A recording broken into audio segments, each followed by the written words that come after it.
지금까지 한국이나 미국 관계 혹은 미국이나 일본 사이에서 어떤 관계의 우위를 살필 일이 없었습니다만 외교관에서는 공공연하게 한국과 일본이 관여된 각종 사안에서 일본은 방해 공작을 해왔다는 것이 확인됐습니다. 그러나 그것이 노골적으로 드러나지 않았었고 지금까지 미국이 직접 나설 만한 문제는 없었습니다. 그런데 현재까지 드러난 외교적 정황을 살펴보면 한국과 미국 사이에 일본은 여러 차례 개입했었고 그런 것이 한국의 국익에 심각한 해악을 끼쳤을 수 있다는 정황이 드러나고 있는 상황입니다. 문제의 발단은 작년 수출 규제로 작년 7월에 전격 실시된 반도체 주요 물자의 수출 규제가 일어나자 한국은 소재 부품 장비에 엄청난 타격을 예상하여 일본에 즉각 중지하라는 강력 주장을 했지만 일본은 이미 수출 규제 시나리오에 대해서 오랫동안 염두에 뒀었기 때문에 한국과 관계가 끊어져도 어쩔 수 없다는 정도로 초강력 규제를 이어갑니다.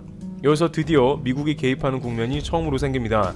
한국은 유명희 산자부 통상본부장을 비롯해서 관련 인사가 미국 워싱턴 정가에 직접 날아갔고 그곳에서 미 상하의원들을 만나며 일본의 부당한 수출 규제와 적극적인 중재를 설득하고 있었습니다. 이 장면은 처음으로 한미일 관계에 있어서 중요한 국면을 맞는데 일본의 부당한 수출 규제를 미국이 완전히 알고 있고 과연 미국이 어떻게 반응할 것인가가 관건이었기 때문입니다. 당시 한미일 3국 의원회의 참석차 미국을 방문한 7명의 한국 대표단은 25일 미 의회 의원들과 연쇄 면담을 통해 일본의 한국 수출 규제 부당성을 적극 알렸습니다. 그러나 대체로 미 의원들은 일본의 조치가 자유무역 정신에 반한다는 방미단의 주장에 동조했지만 적극적 중재에 나서는 데는 선을 긋는 분위기였던 것으로 알려졌습니다. 의원들이 이렇게 반응한 이유는 양국의 요청이 있어야 한다는 것으로 사실상 일본 편을 들어준 것으로 봐야 한다는 것입니다. 수출 규제 문제 해결을 원하는 것은 한국뿐이고 일본은 그 문제를 그대로 두겠다는 것이고 심지어 한국의 반도체 산업이 어느 정도 고사할 때까지 밀어붙이겠다는 의도가 다분히 깔려 있었기 때문입니다. 결과적으로 지나고 봤을 때 반도체 분야에서 한국이 빠른 속도로 일본 주요 물자를 대체한 데다가 일본 업체들도 생산 공장 자체를 한국으로 옮기는 극단적인 조치를 해서 큰 피해는 없었습니다만 당시엔 국가의 제1산업이 괴멸될 수도 있다는 우려도 등장하는 등 심각한 분위기가 감돌았기 때문에 한국은 적극적이었던 것입니다. 그러나 미국은 의외로 한국의 다양한 설득에 대해서 심드렁해하는 기색이 역력했던 것이죠. 이력에서는 과거 1907년에 헤이그 특사로 파견된 당시의 한국의 절박함과 비슷하다고도 전했습니다. 당시 고종은 제2회 만국평화회의에 특사를 파견해 을사늑약의 부당함을 전세계에 알리려고 도움을 청했고 러시아를 비롯해 미국, 영국, 프랑스, 독일 대표를 찾아갔지만 지원을 거부당하고 약소국의 서름을 겪었습니다. 무려 100년이 지난 지금이지만 똑같은 일이 반복되는 게 아닌가 하며 통탄을 금할 수 없다는 의견이 나온 것이죠. 물론 당시보다 한국은 비교할 수 없을 정도로 경제력과 국방력이 세계 최상위 수준에 가까워지고 있습니다만 여전히 외교의 뒷무대에서 이루어지는 그들만의 리그는 계속되고 있었고 극단적인 상황이 오게 된다면 한국은 반드시 먼저 희생당할 수밖에 없다는 힘의 논리를 뼈저리게 느끼는 상황이 되었던 것입니다. 여기에다 일본은 미국에 찾아가는 한국에 대해서 원색적인 비난을 퍼붓는 모습이 연출됩니다. 상케이는 당시 한국이 미국에 울며 매달리고 있다며 조롱하는 논조의 사설을 내보냈습니다. 상케이는 강경화 외교장관이 마이크 폼페이오 미국 국무장관과 전화통화를 해 일본을 비판하며 미국 기업에도 악영향을 미칠 것이라고 호소했다는 말에 귀를 의심했다며 미국에 울며 매달려 중재하게 할 생각이면 오해가 심하다고 보도했습니다. 그러면서 철회를 요구하려면 수출관리 체계를 먼저 개선하라는 억지 주장을 계속했습니다. 여기서 엿볼 수 있는 것은 일본의 이중적인 모습이 드러난 것으로 미국의 도움을 청하는 한국을 비난하면서도 자신들은 적극적으로 미국과 밀실해서 긴밀한 관계를 이어나가며 미국의 힘을 활용했다는 사실입니다. 최근 일본의 G7 관련 보도를 보면 일본은 그야말로 미국에 절대적으로 의지하는 모습이 나오고 있습니다. 요미우리 등 일본 매체에 따르면 일본은 한국이 G7에 추가 진출한다는 트럼프 대통령의 방안에 대해서 곧바로 반대 의사를 표명했다고 전했습니다. 그러고 나서 미국의 반응을 묻자 우리는 알 수가 없다. 트럼프 대통령이 알아서 결정할 일이라고 답했습니다. G7은 참여국이 모여 회의를 통해 전체가 만장일치로 결정하는 제도임에도 불구하고 한국이 입성한다는 이야기가 나오자마자 자신들이야말로 미국에 매달려서 반대했다는 것이 기가 막힌 것입니다. 또한 최근 WTO에 입후보한 한국의 후보에 대해서 자질이 의심된다고 이야기하며 미국에 또 의지하는 모습이 보입니다. 일본 언론은 WTO에서 미국이 일본에 대한 지지를 선명히 했다며 일제히 한국이 WTO 총장 후보를 낸 것을 비판했습니다. 또한 한국이 WTO에서 패널 설치를 요청한 것을 두고 미국이 반대한다며 미국을 적극 끌어들이는 것입니다. 일본 언론은 미국이 일본의 조치가 안보를 고려하고 있는 한 이 문제에 WTO에 의한 결정은 부적절하다고 일본 측의 주장에 찬성하는 의견을 표명했다는 것입니다. 한국은 지금까지 일본의 조치를 정치적 동기에 따른 무역 제한이다며 1심에 해당되는 분쟁 처리 소위원회 패널의 설치를 요구했습니다. 이에 대해 일본은 군사 전용되지 않도록 적절하게 관리하는 것이 목적이라고 말하면서 설치에 반대했는데 미국은 일본 편이라는 것입니다. WTO 규정은 관세무역 일반협정 가트 21조 안전보장에 관련 수출관리가 예외로 인정받고 있습니다. 이에 따라 일본은 국가 안보에 관한 문제이므로 수출 규제는 타당하다는 것입니다. 그러나 한국은 그와 관련된 문제는 이미 해결했으니 수출 규제를 풀라고 도쿄에서 관련 회의를 통해 지속적으로 요청했지만 일본은 끝까지 들어주지 않았습니다. 애초에 수출 규제를 해결할 생각이 전혀 없는 막무가내식으로 사실상 한국의 제안은 거들떠보지도 않은 것입니다. 결국 그냥 수출 규제를 아무 이유 없이 이어나가겠다는 뜻이니 한국은 WTO 패널 설치를 할 수밖에 없다는 것입니다. 일본 매체에 따르면 미국은 WTO와는 다른 장소에서 문제를 해결하기 위해 한일 양국에 요청했다고 합니다. 그것이 불가능한 경우에는 WTO 사무총장 또는 제3국에 의한 조정을 모색해야 한다고 호소하면서 패널 설치에 부정적인 견해를 나타냈다는 것입니다. 다급하게 미국의 입장을 갑자기 강조하고 있습니다. WTO에 패널이 설치되면 WTO의 한국발 소송에서 패할 게 분명하니까 미국에 대신 힘을 써달라는 것입니다. 존 볼턴 전 국가안보보좌관 같이 일본의 호의적인 정치인을 중심으로 한국에 압력을 넣겠다는 것입니다.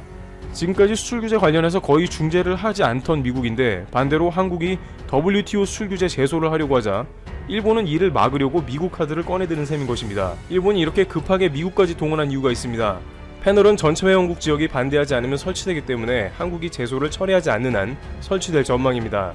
따라서 어찌 되었든 간에 일본은 이번 WTO 제소가 결국에는 패배로 가게 된다는 걸 알고 있다는 것이죠. 그러나 이렇게 한국이 국제무대에서 활약하는 주요 무대에서 미국까지 동원하여 발목을 잡던 일본의 활동에 대해서 미국도 예전보다는 많이 그 입장이 누그러졌다는 정황도 나옵니다. 왜냐하면 일본이 중요하긴 하지만 한국이 달라졌다는 것이죠. 이번 볼턴 회고록의 폭로로 인해서 미일 사이에 외교 관련 베일이 벗겨지면서 한국이 눈치를 채버린 것이 문제입니다. 일본에서는 이번 볼턴 회고록을 보면서 극찬의 기사가 계속해서 쏟아지고 있는 상황입니다. 미국은 우리 편이라는 것으로 외교 문제에 대해서 이렇게 솔직하게 쓴 회고록이 드물다며 특히 볼턴이 일본의 신뢰와 관심이 크다는 겁니다. 그러면서 볼턴은 578페이지 회고록에서 일본에 대한 언급이 153회, 아베 신조 총리가 157번 있다며 고맙다는 것이죠. 그 내용이 일본에 대해서 대부분 우호적이었다는 것이 드러난 셈입니다. 일본 반응을 봐서는 확실히 볼턴은 일본 편입니다. 일본은 한반도 정세에 대해서 남북미 당사자들의 입장이 아닌 일본 편에서 생각했다는 점에 볼턴에 대해 감동했습니다. 그러나 되려 이러한 점은 한국 입장에서 미일 외교의 역할을 하는 핵심 인물이 있었던 것을 파악하게 된 계기입니다. 동맹 가운데 중립을 지켜야 하는 미국이 이러한 치부가 폭로된 것은 앞으로 행보에 신경 쓰이지 않을 수 없습니다. 그렇기 때문에 앞으로 미국은 더욱더 한일 관계에 있어서 조심하거나 중간자적 입장으로 나올 수밖에 없습니다. 한국도 미국의 막대한 군수 물자를 수입하며 중국을 견제하는 주요 동맹국으로 그 중요성은 일본과 다르지 않기 때문입니다. 또한 팬데믹으로 인해서 급격하게 국격이 올라가서 이제는 말 그대로 선진국을 넘어 강대국 라인에 포함하자는 판단이 미국 내부에서도 강하게 작용하는 게 아니냐는 것입니다. 도널드 트럼프 대통령이 한국에 전화를 해서 G11으로 나오라는 이야기는 트럼프 대통령의 즉흥적인 아이디어라고 보기보다는 미국의 참모들과 한 차례 논의를 거친 것으로도 보입니다. 당장 재선 문제가 달려있는데 어떻게든 트럼프는 중국 대리기와 코로나 극복의 메시지를 확대하는 데 관심이 있었고 그에 대한 아이디어 중 하나로 G7이 등장했다는 것이죠. 그러한 와중에 한일 관계에 대한 고려는 안중에도 없었고 곧바로 한국에 G7 합류를 요청하게 이른 것입니다. 유럽이나 영국, 호주 역시 러시아를 제외하고는 환영했습니다. 미국도 과거와는 달리 한국과 다양한 국면에서 협력할 일들이 많아지며 한일 관계의 개입이 부담스러워지니까 한국에만 중립적인 입장을 취하는 게 아니라 점점 일본을 개의치 않고 진행하는 일이 잦아지는 국면이라는 것입니다. 일본은 이번 G7 한국 입성 이야기 자체가 큰 충격이 되어 오바마 시절 같은 미일 관계가 아님을 체감했을 것입니다. 최근 미국은 일본 매체에 보도하는 정반대로 한국이 WTO를 활용해 수출 규제에 대해 제소한 것을 환영한다고 밝힙니다. 데이비드 스틸웰 미국 국무부 동아시아 태평양 담당 차관보는 지난 25일 한국이 일본의 대한국 수출 규제 문제를 해결하기 위해 세계무역기구 WTO 제소 절차를 활용한 것을 지지한다면서도 한일 간 대화와 관계 개선을 강조했습니다. 스틸웰 차관보는 이날 화상 언론 브리핑에서 이들 시스템은 우리 모두가 활용하고 무역 문제나 다른 일들을 해결하는 데 관한 토론을 하기 위해 있다하며 나는 이견을 해결하기 위해 이 메커니즘을 활용하는 것을 지지한다고 밝혔습니다. 다만 나는 양측이 대화를 유지하길 권장한다며 우리는 이 논쟁적인 문제가 완전히 해결되진 않더라도 최소한 대화를 갖기를 기대한다고 말했습니다. 일본 매체는 분명 일부 미국 당국자들이 한국 WTO 제소를 반대한다고 했지만 그들보다 영향력이 강한 국무부 차관보는 WTO 제소를 활용하는 걸 지지한다고 하는 메시지를 내는 걸 봤을 때 미국은 한일 문제에서 미국이 빠져나가고 싶다는 것을 보여주는 것으로 일본 입장에서는 기대 이하였을 것입니다. 물론 크게 보자면 일본은 미국 최대 국채 보유국인데다가 미국의 자잘한 요청을 더욱 잘 들어주는 국가이며 지금까지 뿌려놓은 각종 로비가 있기에 단번에 일본의 영향력을 배제할 수는 없겠지만 앞으로는 일본의 배후 공작은 예전처럼 강력하지 못할 것으로 예상되며 한국을 공격하면 수출 규제처럼 일본도 큰 부작용을 경험할 것으로 예상되고 있습니다. 트러블튜브 여기서 마치겠습니다. 감사합니다. 일본 의류기업 레나운이 코로나19 여파로 파산하게 됐다. 15일 일본 민간 신용조사업체인 데이코쿠 데이터뱅크에 따르면 도쿄 증시 제1부에 상장된 의류업체 레나운이 민사대승법 적용을 도쿄지방법원에 신청했다. 도쿄지법은 이날 채권자이자 자회사인 레나운 에이전시 명의로 접수된 이 신청을 받아들여 관제인을 선임했다.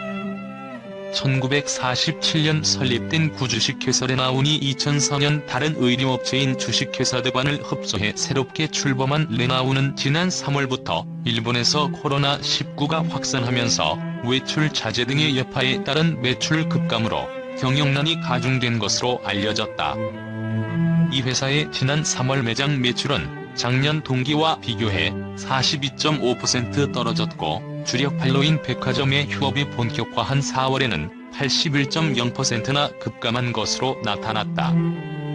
파산 신청 당시 부채 총액은 138억엔 규모로 알려졌다.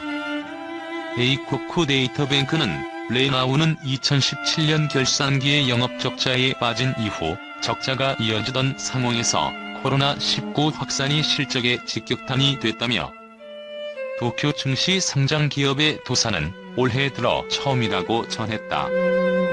프리랜서 저널리스트인 나카지마 메구미 씨는 야후 뉴스 포털의 레나운은 한때 일본을 대표하는 의류기업이었는데 매우 유감스럽다며 앞으로 일본 의류업계에 유사한 도산이 잇따를 가능성이 크다고 적었다. 데이코쿠 데이터뱅크는 15일 현재 코로나19 영향으로 사업을 중단하거나 파산 등의 법적 절차를 밟는 업체가 일본 전역에서 152곳으로 늘어난 것으로 집계했다. 일본 패션 브랜드 데상트도 결국 오프라인 매장 철수라는 카드를 꺼냈다. 일본 제품 불매 운동, 코로나19, 온라인 쇼핑 강화, 여기에 글로벌 경기 침체로 인한 패션업계 매출 하락 등 급변하는 외부 환경이 복합적으로 작용한 것이다. 이와 맞물려 한국에 진출한 일본 브랜드들이 최근 들어 발빠르게 사업 재편에 돌입하면서 이목이 집중되고 있다. 27일 패션업계에 따르면 데상트가 영애슬릿 매장 운영을 전면 중단하기로 했다. 데상트 영애슬릿 매장은 키즈 대상으로 이번에 철수하는 곳은 롯데, 신세계, 현대 등 국내 주요 백화점과 쇼핑몰 등에 입점한 총 47개 단독 매장 전체다. 업계에 따르면 이는 브랜드 자진 철수로 매장 계약 기간이 남아있음에도 브랜드 측에서 먼저 철수 의사를 밝힌 것으로 전해졌다. 데상트 코리아 관계자는 올해 8월까지만 단독 매장을 운영한다며 데상트 영애슬릿 라인은 데상트 일반 매장에서 통합 운영해 시너지 효과를 높이는 데 주력할 것이라고 말했다. 2000년 한국에 직진출한 데상트는 1020세대를 중심으로 높은 인기를 누렸다. 특히 중고교 남학생들 사이에 폭발적인 인기를 끌면서 불과 몇 년 전까지만 해도 이들 세대의 최애 브랜드로 꼽혔다. 데상트는 이 같은 인기에 힘입어 2016년 8월 데상트 브랜드 내 키즈 카테고리로 영애슬릿을 론칭했다. 키즈 시장 확대 움직임으로 2018년부터는 단독 매장으로 사업을 전개했다. 업계는 데상트 영예슬릿 라인의 지난해 매출을 200억 원대로 보고 있다.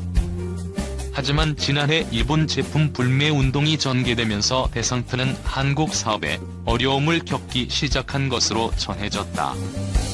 금융감독원 전자공시 시스템에 따르면 지난해 데상트 코리아 매출은 6,156억 원으로 전년 대비 15% 감소했다. 또 같은 기간 영업이익은 87% 하락한 90억 원을 기록했다. 업계는 이 같은 상황이 영예슬릿 단독 매장 철수에 영향을 끼쳤을 것이라고 분석했다. 업계 관계자는 일본 제품 불매 운동은 오히려 어린 세대에게 더 강렬했다며 주니어 부문은 성인 부문보다 타격이 더 컸던 것으로 알고 있다고 말했다. 데상트 코리아 관계자는 일본 불매 운동의 영향도 있지만 이보다는 하나의 브랜드로서 통합 운영에 효율을 높이기 위한 결정이라며 온라인몰에서 제품 판매 등도 이어나갈 것이라고 설명했다. 한편 최근 일본 패션 브랜드 매장의 잇단 철수는 패션업계 전체 위기감에 발로라는 시각도 팽배하다. 코로나19 등 다양한 외부 변수가 등장하면서 패션업계가 생존을 위한 재편에 속도를 낼 수밖에 없다는 것이다. 앞서 이달 21일 일본 패스트 패션 브랜드 지유도 국내 오프라인 매장 3곳을 전면 철수한다고 밝혔다. 유니클로 자매 브랜드로 2018년 9월 한국에 상륙한 지 2년도 안 돼 철수 방침을 내리면서 결국 일본 제품 불매 운동의 파고를 넘지 못했다. 유니클로 역시 올 들어 매장 효율화 작업이 빠르게 진행되고 있다. 유니클로는 지난 2월부터 5월까지 총 13곳에 대한 매장 폐점 작업을 진행했다. 188개까지 매장을 운영했던 유니클로는 이달 29일 기준 총 175곳을 운영하게 된다. 일본 정부가 신종 코로나 바이러스 감염증 대응을 위해 전 국민에게 지급하는 재난지원금이 약 2,000명 이상에게 중복으로 지급된 사실이 밝혀졌다. 28일 NHK에 따르면 일본 오사카부 네야가와시에서 일본의 재난지원금인 특별종이급 부금을 지급하는 과정에서 993세대의 2,196명에게 2번 지급하는 실수가 발생했다. 실수로 지급된 지원금의 액수는 총 약 1,960만 엔에 달한다. 네야가와시는 지원금이 중복으로 지급되는 일이 없도록 지급 완료 대상의 명단을 만들어 관리하고 있다. 하지만 알 수 없는 실수로 명단이 갱신되지 않아 이미 지원금을 받은 사람이 또 받게 되는 일이 발생했다고 설명했다. 이번 실수가 발견되기 전까지 지급 완료 명단의 최종 확인은 직원 1명이 담당하고 있는 것으로 알려졌다. 네야가와시는 앞으로 더블 체크 체제로 변경해 또다시 이런 일이 발생하지 않도록 방지하겠다고 전했다. 지원금이 2번 지급된 세대에는 당국이 개별적으로 연락해 경위를 설명하고 사과할 예정이다. 초과 지급된 지원금은 납입 용지를 통해 반환받는다.